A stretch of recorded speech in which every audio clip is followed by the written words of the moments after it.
Welcome to Galaxy Brains, the weekly podcast from Galaxy Research. Do the math, cause we're back and we're glad to rebirth. I'm the meanest rap phoenix back speaking at demons. I'm the cleanest at the zenith of Bitcoin. It's that scenic. Yo, I'm dedicated, ready, made to star. Meditative, levitated, yo, steady, raise the bar. Cause I'm deadly on the mic, but I'm better with the pen. But yo, it's time for Galaxy Brains. Let's begin. As always, I'm your host, Alex Thorne, head of firm-wide research at Galaxy Digital. Welcome to Galaxy Brains. We have a great show today. We're talking with Beimbet Abebe from Galaxy Trading, as always, about markets. A meaningful material move in crypto asset markets up since we last spoke. We'll get into why. Also talking with Sal Qadir from Galaxy Research about Solana and NFTs. What is next for that ecosystem following FTX's collapse? And we'll check in with Charles Yu from Galaxy Research about Optimism and Arbitrum, the two optimistic rollups that are gaining a lot of steam on Ethereum. But before we get into all of that, I need to tell you to please refer to the link to the disclaimer on the podcast notes and note that none of the information contained in this podcast constitutes an investment advice or an offer, recommendation, or solicitation by Galaxy Digital or any of its affiliates to buy or sell any securities. That's it. We got the disclaimer out of the way. Let's hop right into it.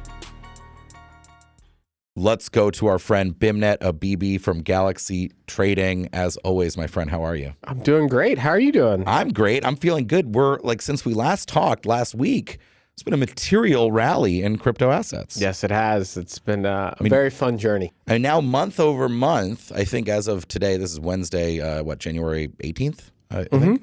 Is it the 18th? I didn't screw that up. I think so. Today is Wednesday, January 18th. Month over month, Bitcoin and ETH are basically both up 30%. Yep. It's a pretty material uplift. I mean, you can see the block clock behind me says we're over 20,000 in Bitcoin for the first time since pre-FTX.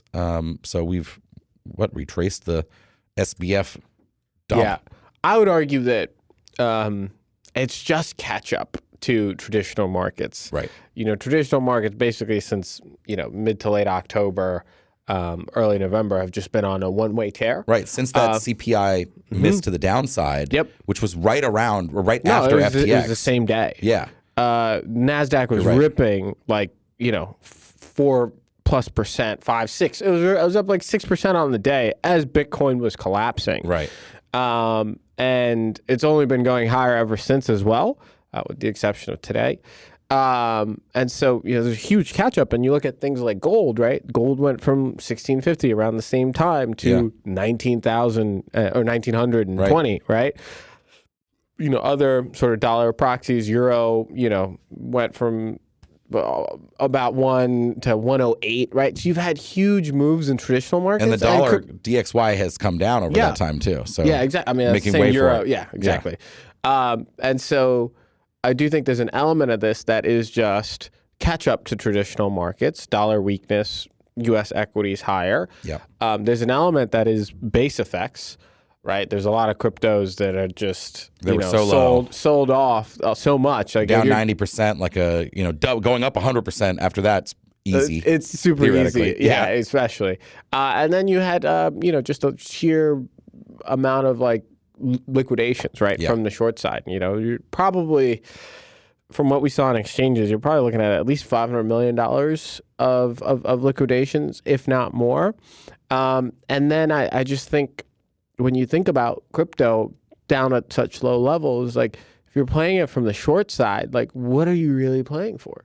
Right? You think Bitcoin's going to go from 16 to 10? That'd be a material. Yeah, if FTX and the slew of things that had happened this year in crypto couldn't take us below 15.5, what on earth is going to take us below there? Right. I mean, it would have to be Binance. That's what I was going to say, being because totally fraudulent, just a few minutes ago, they're Yeah. not, as far as we know. I mean, I think but just a few minutes ago, the Department of Justice this morning, they had said that they were set to make take a cryptocurrency action. They would announce at noon. Yeah, it's 12:30. So a few minutes ago, and of course, there's been talk. There was some Reuters reporting, and weeks ago that I think the journals reported on this too. That there was a dispute among U.S. Regulators and law enforcement about what to do with Binance, and so there's been this hangover on Binance that there could be some kind of action. Yeah. And so I think the market assumed that it must be Binance, but it turned out, what was it? It was a Russian exchange. I can't. I don't know how to say it. Bitslato? Bitslato or something along those lines. So it wasn't Binance. It wasn't Binance. It did start with a B, though. Yeah, and it was like, there was a press conference. There's a press conference. And I'll say, I mean, obviously there was some shady stuff going on with the exchange, but the cynic in me was like, the government just wanted to do a press conference and say the words Russia, China, and crypto and take a victory lap about something. The only way this would have been like better is if they planted some trees and got some carbon offsets. Like, I don't know how else. Yeah, it's a good story for the government, given like the war in Ukraine and the geopolitics, and they seized the domain. They did that thing where they put up a graphic on the website. Now, this, to be clear, I don't think you probably didn't. This is a Russian-based crypto exchange that I've never heard of. I've never heard of it. That's why we were chuckling a little bit, because like the pre-announcement made it seem like, oh, this is gonna like. And I think crypto markets were a little bit jittery leading into this announcement, but it turned out that like no one's ever even heard of this thing. Yeah, no, I mean, Bitcoin went from 21,400 to 20,500 pretty quickly. Right. You did have an S&P sell-off of material magnitude. Separate from this, at the same time. So it didn't help liquidity. And so, you did see a bit of retracement. However, we went right back up the moment the market realized it wasn't Binance. I do think that the kind of biggest thing I'm focused on this year is or to start the year is the January effect. Folks that are benchmarked to crypto and have to invest in crypto, they're probably underweight and are therefore underperforming the broader market. So in theory, that makes them, kind of forced buyers into this market. You can't be a crypto manager and tell your investors that you're not keeping up with crypto performance this year, just because, they probably stuck with you through last year. And so, I kind of do think that there are going to be continued dip buyers, and you are going to get more and more folks FOMOing into Bitcoin, especially the macro types. I think there's a lot of momentum behind the dollar weaker trade. And part of that is just Bitcoin. Yeah, one way to express it well is Bitcoin. Absolutely. I've also looked at, I was looking at some on-chain data for Bitcoin, and, one of the things I like most is looking at what price coins last moved. It's the simple way of saying it. Really, UTXOs last created for our more technical Bitcoin. Yeah, because it sort of gives you an idea of like on-chain cost basis. Now, I can send a coin to myself or to you that's not a sale, and that would mess the metric up. But there was a huge pile, other than literally $0 to $600, meaning like Satoshi's coins, which is still the biggest cohort, because there's a lot of coins that like have never moved or haven't moved in 10 years. Other than that, 16.5 to 17.2 is the largest percentage of supply. So a strong base basically was created down there.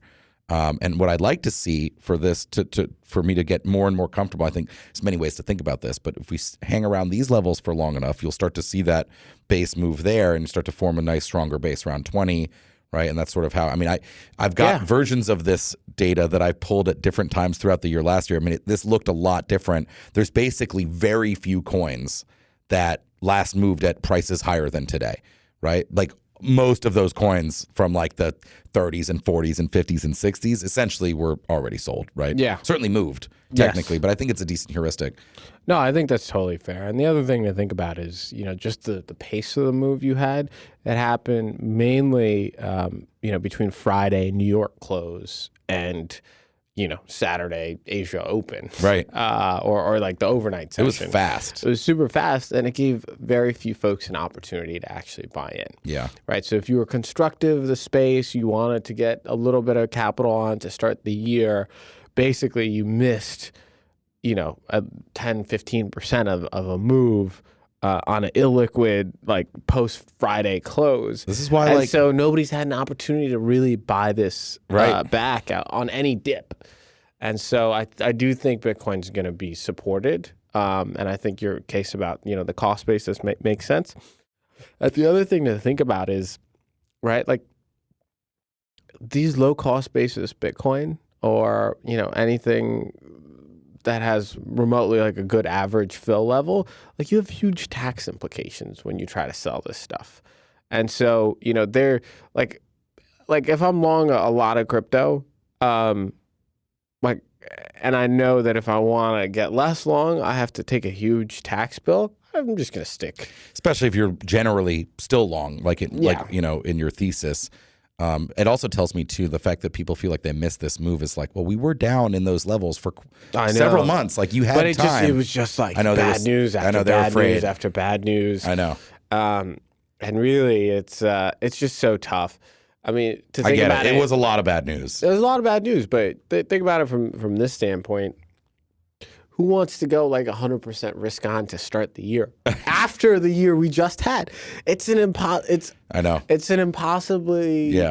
decision to make, right? Like, you have to either be super irrational or like crazy genius level, like either 0 IQ or like 200 to kind of make that decision. Well, it makes sense. It's that left curve, right curve meme, right? I mean, where it's pretty funny, though, to think about it that way. That's like, I'm going to go gung-ho, max risk on crypto, Jan 1. Well, that's a bright thing to do. Right, it turns out. Well, that's what's funny, to your point about like the catch-up trade and like the benchmarking to BTC. If you're I think a lot of funds, crypto, like liquid funds, benchmark against Bitcoin is probably the most common. Then some maybe against ETH, some newer ones, but also a lot against like indexes, right? Like the BGCI, crypto index or whatever. And like, honestly, if you are benchmarked to Bitcoin, ETH, or in particular, you but you invest in other altcoins, you probably underperformed. Yeah. Or maybe if you're against the index, it's a little bit better because the index is more diversified, right? But that's really interesting. And okay, just a couple more minutes. So we got Fed in like 2 weeks and beginning of Feb. But what do we got like on the macro side? What's the economic data you're looking at in the next couple weeks, or what are you thinking here macro? Well, we had retail sales come out today. It showed that spending in December was particularly weak from the U.S. consumer. That's good, right, for inflation, right? No, that is good for inflation. Theoretically. In theory. But again, consumption is 60 to 70% of the U.S. economy. So whenever you see consumption slow down, that's generally like, hey, markets, like, pay attention to this. Cause Could be weakness in general economy. Absolutely. Yeah. And if you listen to like, the credit card companies or the bank types, they tell you the U.S. consumers, right now eating into savings and stuff. Yeah, and like credit card level, debt levels are very high. Credit card levels are rising. Yeah. Delinquency rates are kind of rising a little bit, but they're still very low. And so basically you play out the current market for the next 6 months, the U.S. consumer might not be in such great shape. And that's kind of what the retail sales data, showed us today a little bit. And you also had, the producer price index data series today that showed softness in prices. But I really, like, the thing I hate about these economic metrics is they're all backward looking, right? This is Jan 18. We're talking about what people did in December. Right. Which seems like a long time ago, by the way. Seems like a long time ago. But at the same time, like, what do we know about like Jan 1 to Jan 17 or Jan 18? Gas prices have started to rise again. Commodities have started to rise. Copper went on a tear to start the year. Things like aluminum, have been trading higher. So that producer price index that was really soft this morning, from December, yeah. Like, you're already like, oh shit. Well, this is probably going to be higher. Right. So I'm trying to focus on more of the high frequency data points, like that Adobe price series that comes out, a couple of days before CPI, other metrics along those lines. And, even the Fed admitted this recently, where there was some paper where they were like, we totally underestimated the usefulness of like soft data, which is like survey data, instead of like hardcore, like economic BLS type data, yeah, and like anecdotal survey type of stuff. And so I think that's really important to kind of pay attention to going forward. Now, what I'll say is the Fed has gotten really smart about this stuff, and people like to shit on the Fed all the time, but let's not get it twisted. they're like a bunch of like Ivy League PhDs with a bunch of really smart people working underneath them, and they talk to a bunch of industry folks and smart contacts all the time. So, yes, they messed up on inflation, but they're also some of the savviest people on markets. Yeah. And what Bullard said this morning was, knowing what he knows now, all the forward-looking indicators, high-frequency points, blah, blah, blah, all that stuff, he's like, we got to take rates to 525 to 550, which is very aggressive. The current market pricing is only 490. Yeah. So his 4 is, 35 basis points above what the market's telling you. And he's saying, the reason he's saying it is because, God forbid, inflation, takes back up again.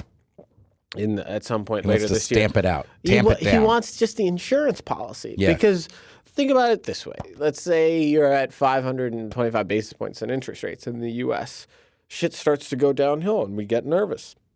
Well, there's 500 basis points of cutting you can have, like to get right back to where you said you might be. Start printing money again, and it's like, what are you really scared that cushion. of? It's the reverse knowing that you could take mortgage rates from 6% and change right now to 3% overnight. Right. And all of a sudden, housing activity will start to pick back up. Basically, like they can, if they overshoot to the upside, it just gives them more cushion when they need to come down. It's kind of like the opposite when rates were already so low, like into COVID and stuff. Yeah. That it was like they had nowhere to go. Like they could barely do anything. Yeah. And they remember this back when they were talking about, we were talking about this back when they were talking, not the Fed, but like commentators were like, what if they would have to go negative? Yeah. Other central banks worldwide were like, maybe we'll go to negative interest rates.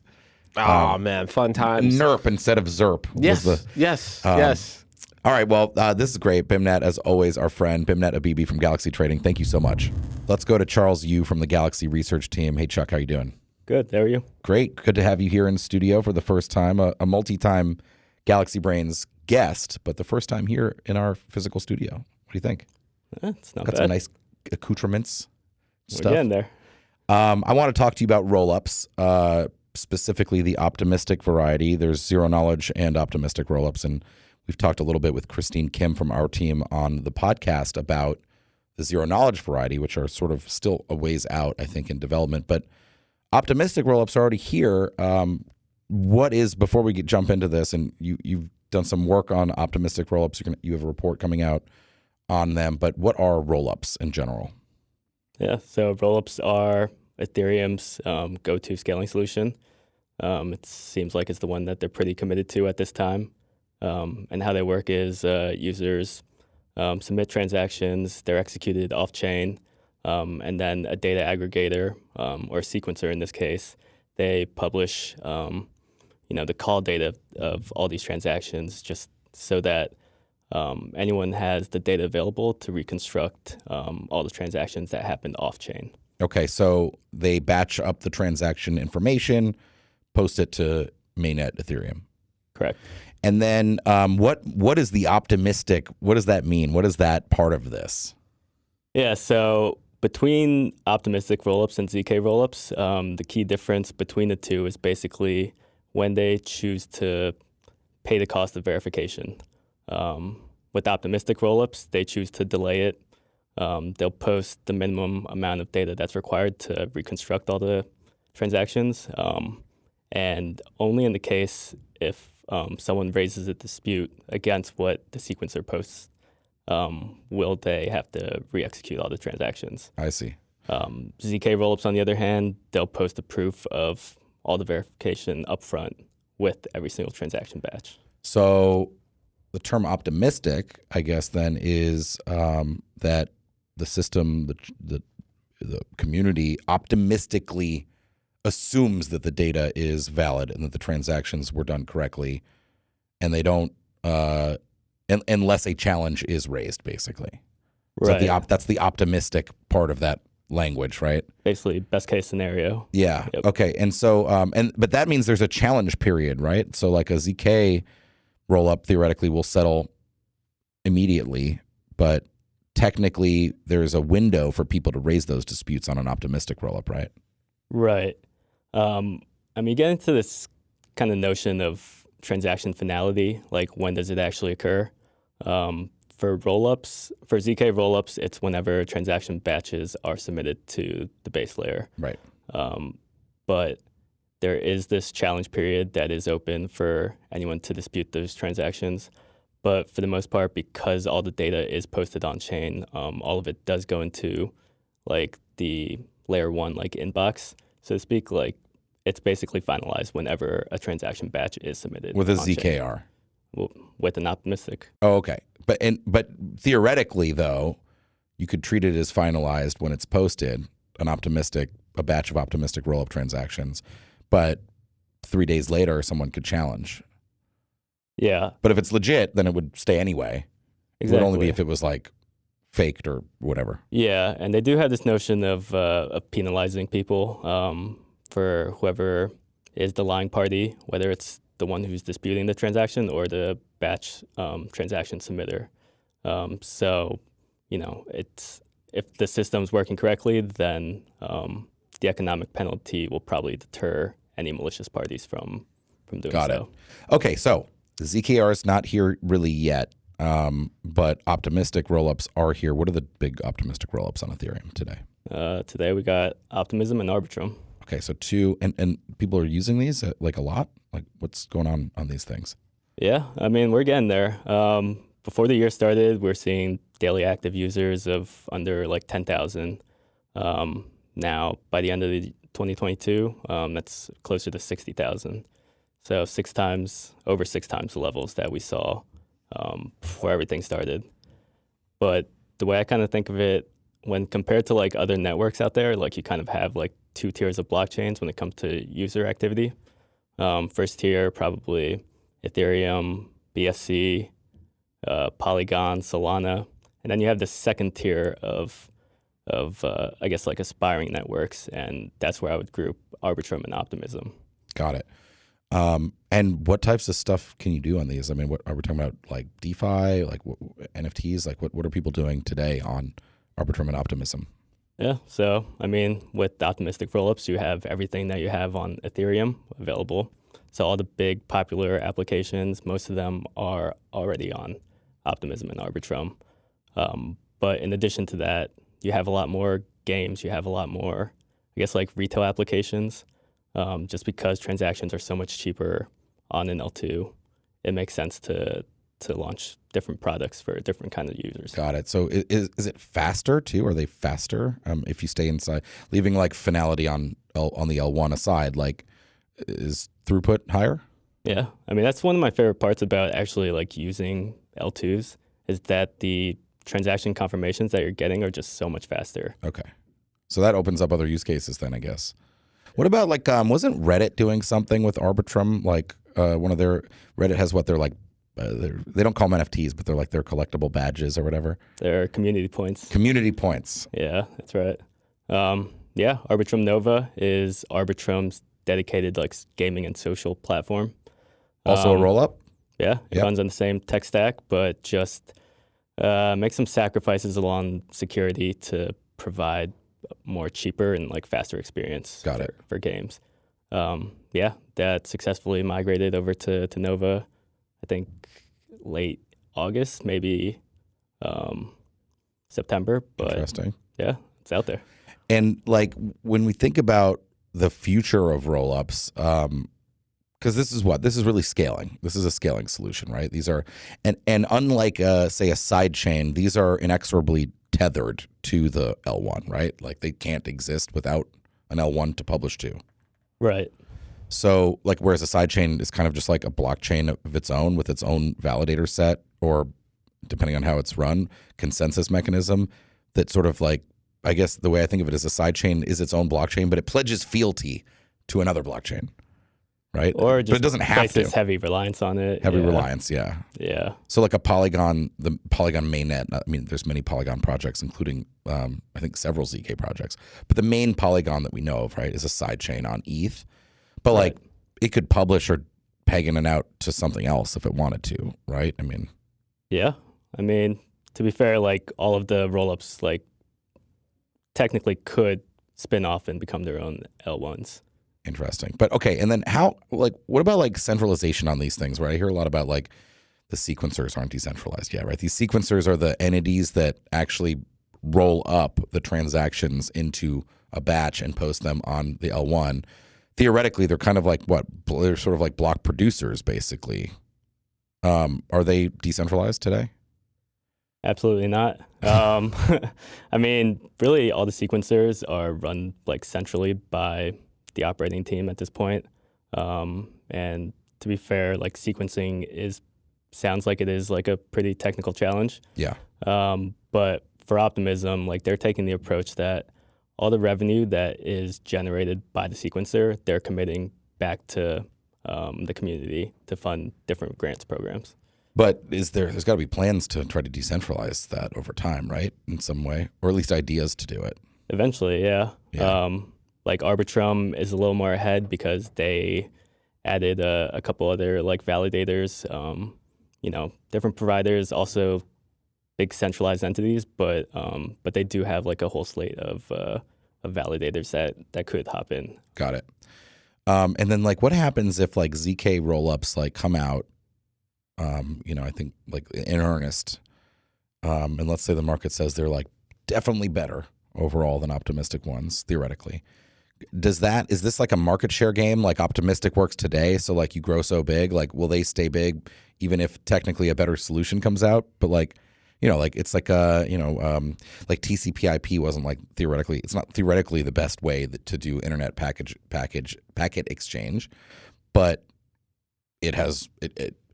it won, right? It's good enough and it's a technical standard. Do you think that's what happens with Optimistic, or do they end up having to themselves turn into ZKRs, or do ZKRs overtake Optimism and Arbitrum? Like, how do you think that plays out? If we assume that ZKR technology works and is good. Mm-hmm. So I'd say, well, all the rollups today, all the Optimistic rollups, they do have a call option to convert to a ZK rollup at some point. But even if ZK rollups come out and technology is the exact same or even better, like it's going to have to be like 5 to 10 times better than Optimistic rollups on the usability side. Like technology could be way better, but if you actually want to migrate users over from Optimistics to ZK, then technology or the usability has to get there. And right now, I don't think too many of them have MetaMask support. A lot of them require different wallet types that people are unfamiliar with. And so like you'll have your early adopters, the people that are really interested in the different types of technologies available by ZK rollups. But, if you want to win over from Optimistic rollups, like A, you're going to have to see a lot more adoption before things get more economical. And B, you're going to have to play the marketing game against them and interesting. Launch some incentives or something to get people So interested. the Optimistic ones could be sticky because they've got all these users and stuff is happening. Yeah, I'd say so. And one thing that really surprised me about these two, Optimism and Arbitrum, it seems like all the different growth initiatives launched between the two. Arbitrum had their own Galaxy campaign called Not related Odyssey. to us. Yep, not related. Optimism had their token launch. They had their ecosystem fund. They launched their own Galaxy initiative just to get people trying different applications and using the chain. All the growth has really been symbiotic between the two. Like anytime you see a spike in usage on one chain, like you'll see it on the other. Like even though some of these initiatives are one-sided. So, users are interested and it's super easy to switch between the two networks. And yeah, I'm here for it. Charles Yu from Galaxy Research. Thank you so much, Chuck. Quick break for our listeners. There's a poll posted to our Twitter handle @GLXY Research. Check it out. The question is, if or when zero-knowledge rollups, particularly ZK EVMs, launch on Ethereum, what happens to Optimistic rollups, Arbitrum, and Optimism? 1, they lose market share to ZKRs. 2, they keep market share because they're sticky. 3, they grow their share because they have a head start, they're easy to use. Or 4, they themselves convert to zero-knowledge rollups. Hit us up on Twitter, make your voice heard. Now let's get to the show. We're going to talk with Sal Qadir from Galaxy Research about Solana. Welcome, Sal Qadir from the Galaxy Research team. How are you doing? Great to have you back. Great to be here. Doing well. It's been a really interesting start to the year in crypto. A lot of positive price action. I mean, Bitcoin and ETH are up like 30% year to date. I was saying year to date, we're doing great. But I want to talk to you specifically about two topics which you cover very closely, specifically Solana and NFTs in general. But I know the stories are a little bit intertwined as well. But first, let's talk about Solana. And, a lot of people were very down on Solana following FTX's blow up, collapse, or whatever we want to call it, the FTX saga. Yeah. Why? Yeah. What was the intertwining nature? What's the relationship between Solana and FTX? It's a great question. I think there's kind of two schools of thought about it, what the perception was in public and what the relationship was in reality. And the perception was that FTX was really tight with Solana. They're very coupled with the ecosystem. They, traded the Solana perps. They had a bunch of coins on the exchange. They were investors in a variety of Solana projects, both FTX and Alameda. And so perception-wise, a lot of people assumed, if FTX is going down, that means Solana is going down because they're like a big steward of their ecosystem. In reality, though, it's a little bit more nuanced, and I think a lot of people kind of miss this. Yes, FTX and SBF in particular were important early on in Solana's growth and development, and really it comes down to Serum, the invention of Serum that was created by FTX kind of devoting about 5 or so engineers to build it out. Which is what, like a decentralized exchange? So Serum is it's like a decentralized exchange, but the main innovation is they put the order book on chain. So on chain CLOB is what they call it. Central limit order book. So not an AMM. Not an AMM. So it should be like a DLOB, a decentralized limit order book, but actually an order book. And I guess the idea was making use of Solana's high transaction throughput. Exactly. Actually made that possible. Exactly right. It's only could be built on something like Solana. And so early on, Solana Labs and FTX kind of worked together to put out Serum. And in the first kind of year or so around that time, SBF would promote Solana on his personal Twitter account. All of that engagement really started to trail off, though, and he hasn't really talked about it. 1 year prior to the FTX collapse, he barely even spoke of it. And Serum became its own self-sustaining project. Certainly, FTX still invest in Solana projects, but so did many other VCs. Nothing really unique about them there. But they did have SOL tokens. What are they called in general? SPL tokens. SPL tokens. So these are tokens that run on Solana, and they were a key on and off ramp into those, right? They were one of the only places that you could actually go from like dollars directly to these Solana-based tokens. Yeah. Whereas there are plenty of places to buy Solana, but you'd have to theoretically go Solana to then maybe a Solana DEX or something to get those other tokens. So there was a liquidity provision provided by FTX that was probably helpful for growth there. It was nice. I guess it was a nice to have infrastructure-wise, that on-ramp into Solana, and even they had integrations with Solana wallets, so you could deposit dollars and receive either USDC on Solana or a Solana token. But again, these types of things are now kind of being replaced already. Like Coinbase now already supports natively issued USDC on Solana and a few Solana tokens as well.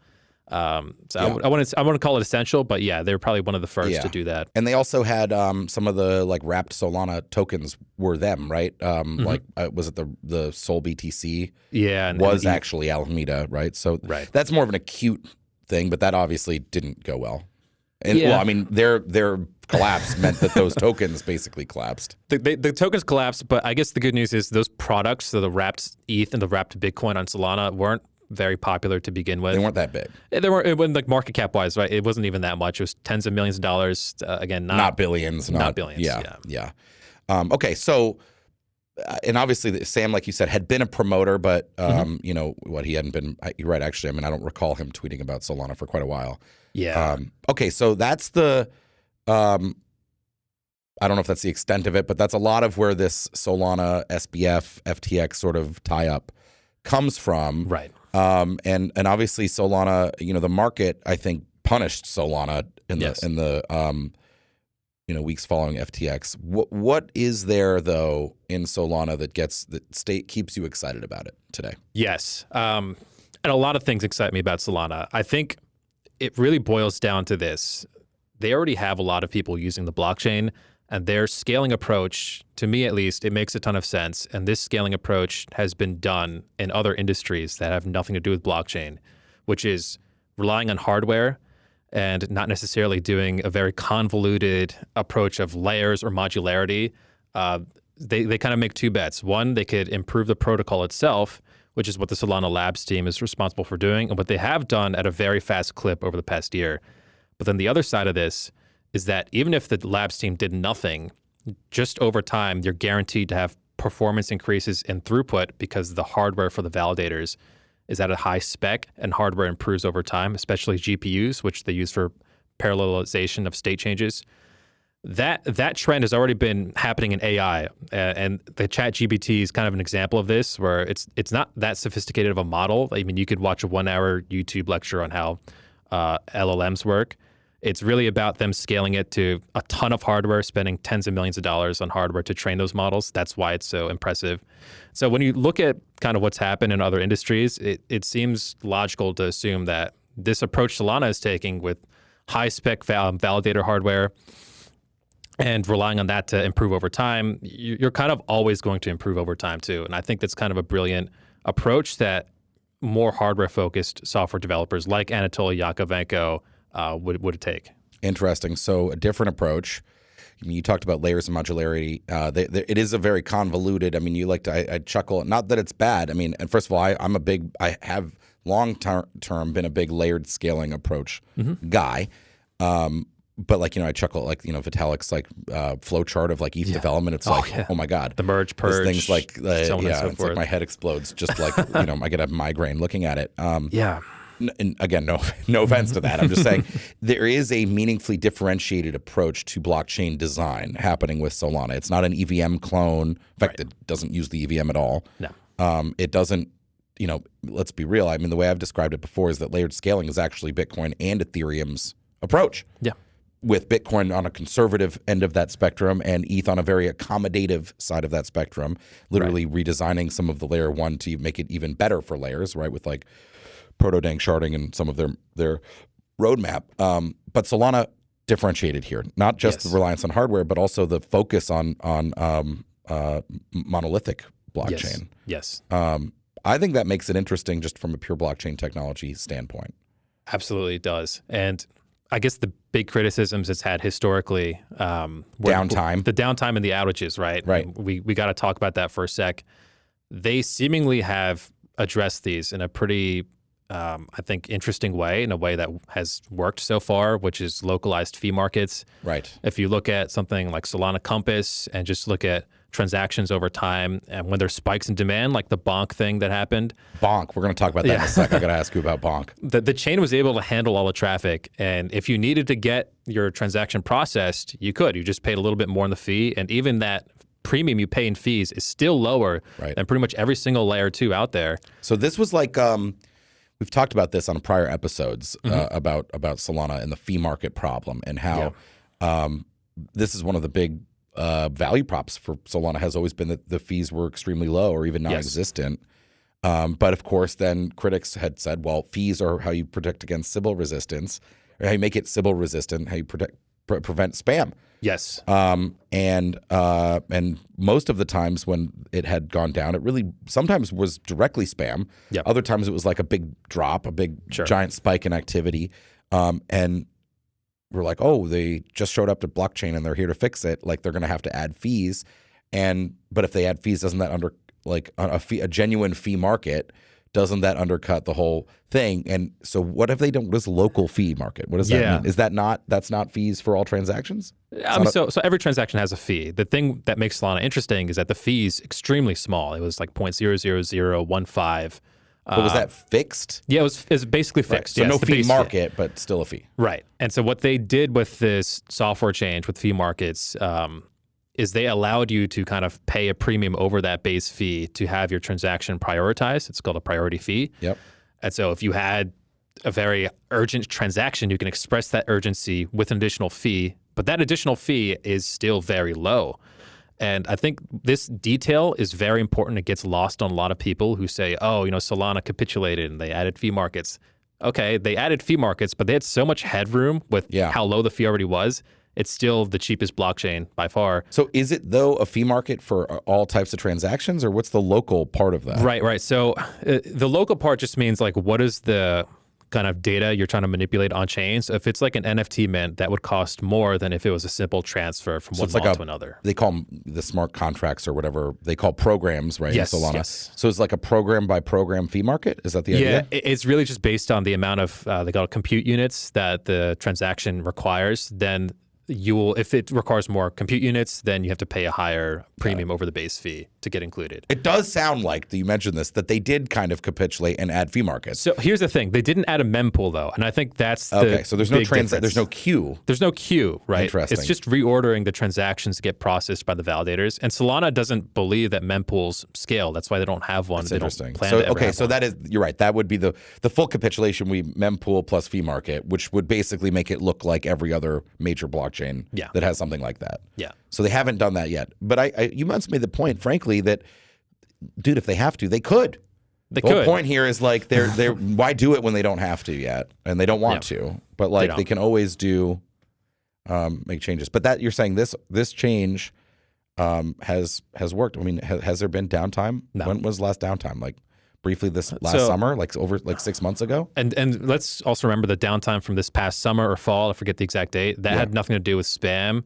That was a kind of an obscure bug at like the code of the validator. Yeah, and that's been patched, and that'll also get reduced as more the validator clients get used, like FireDancer, which is the Jump Crypto's client. They made a whole client?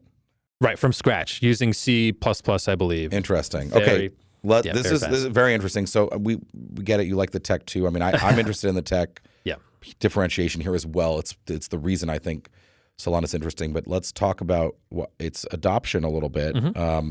You're wearing a Utes sweatshirt. Isn't this the DGods, D-Labs? This is like one of the most popular NFTs on Solana, NFT collections. Right. But they moved, right? They got paid by Polygon to move to... Do we know that they got paid? Maybe I don't know that. They confirmed it was a $3 million grant to D-Labs, I believe. So they're going to move... Yeah, they're planning. To Polygon. They haven't yet. No. So this is going to take a lot of work. I know, and let's talk about that in a second. But step back for a minute, because the NFT markets on Solana are one of the most vibrant things on Solana. Yeah. But also, Solana is like, I think you did you had a chart recently in a report or in our newsletter, I can't recall, but that 12% of all NFT trading volume is on Solana. Yes. And that's the second behind ETH. Behind ETH, and it's like 3-4 times more than the next challenger. So Solana's a player as an L1 in the NFT ecosystem. That's notable. Oh, absolutely. And but Utes though and DGods, those are the biggest. That's the biggest like collection, right? And they're leaving. They're leaving. So the story with that is Frank, who's the creator of D-Labs, which manages DGods and Utes. He's probably the most famous non-Ethereum NFT collection. I don't want to say owner, but like creator, I guess. And so he's very high ambitions, wants to challenge Yuga Labs. And so he sees the only place for growth as being on Ethereum and I guess Ethereum adjacent, which is Polygon. So DGods moving to ETH and Utes will move to Polygon. Oh, got it. DGods goes right to ETH L1. Goes ETH to mainnet. Yeah. Interesting. Does that like harm the NFT story on Solana in general, or? I would be lying if I didn't say it was bad. Like, it's definitely bad. But it seems like, especially with what happened with Bonk, that the NFT community in Solana is much bigger and more vibrant than these two collections. Right. But it does beg the question, how will Polygon fare over time? Will ETH be able to just kind of dominate NFTs? Makes you wonder if like you grow big enough on, Tezos or Solana, which both have, yes. Is it sort of like training wheels and then you become big and then you go to ETH? I mean, and if so, like that's not great for those other ecosystems. No. It's not inherently terrible. I don't think so, no. But it positions like a Solana or an alt L1 as, well, it solidifies them as an alt L1. Like I said, as training wheels before you hit the big leagues and go to ETH. That is actually a pretty good analogy. And you're right. It's not just Solana. Like now Tezos generative artists are pretty big market. Very big. I have a few of them, and they're beautiful and they're cheap. You can get them for like $10, like some really top collections. Yeah. They must be wondering, if I move to ETH, will I make more money? I mean, it's like the ETH premium that people talk about in NFT communities. Right.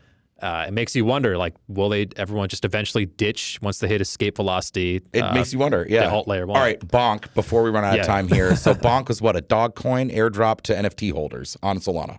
Yeah, so Bonk, it was created by a small team of developers, and they were upset with the decline of Solana post FTX, and so they said, hey, let's airdrop 50% of this meme coin to existing holders of Solana NFTs, to artists that are exclusive to Solana, and to like early community members and proponents and other stakeholders. So everyone went on chain to collect it.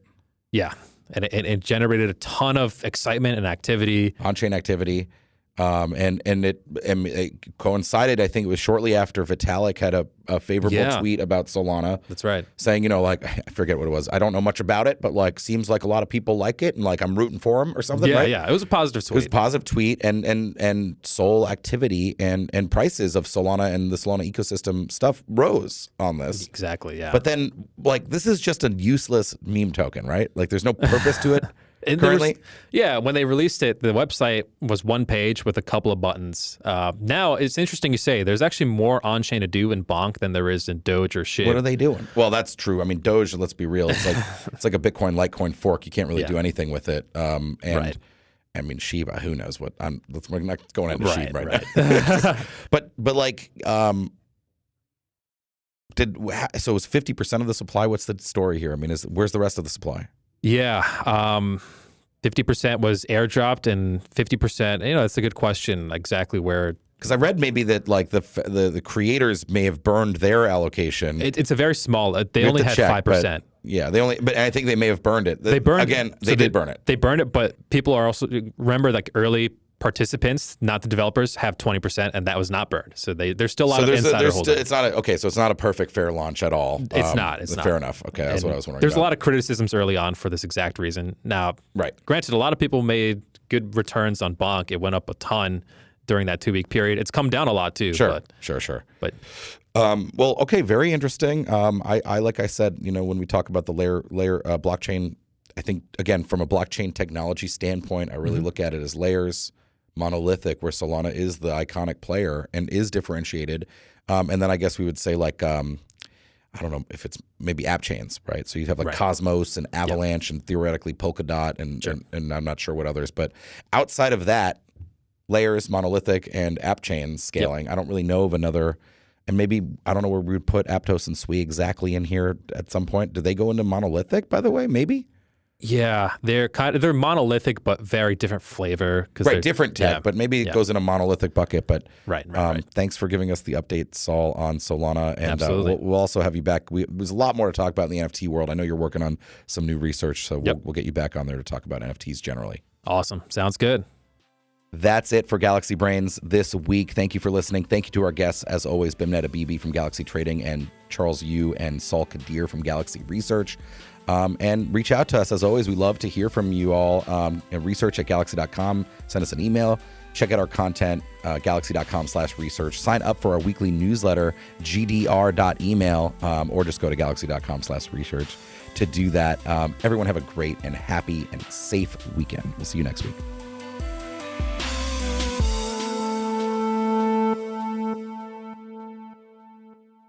Thanks for listening to Galaxy Brains, the weekly podcast from Galaxy Research. If you enjoy the show, please like, rate, review, and subscribe wherever you get your podcasts.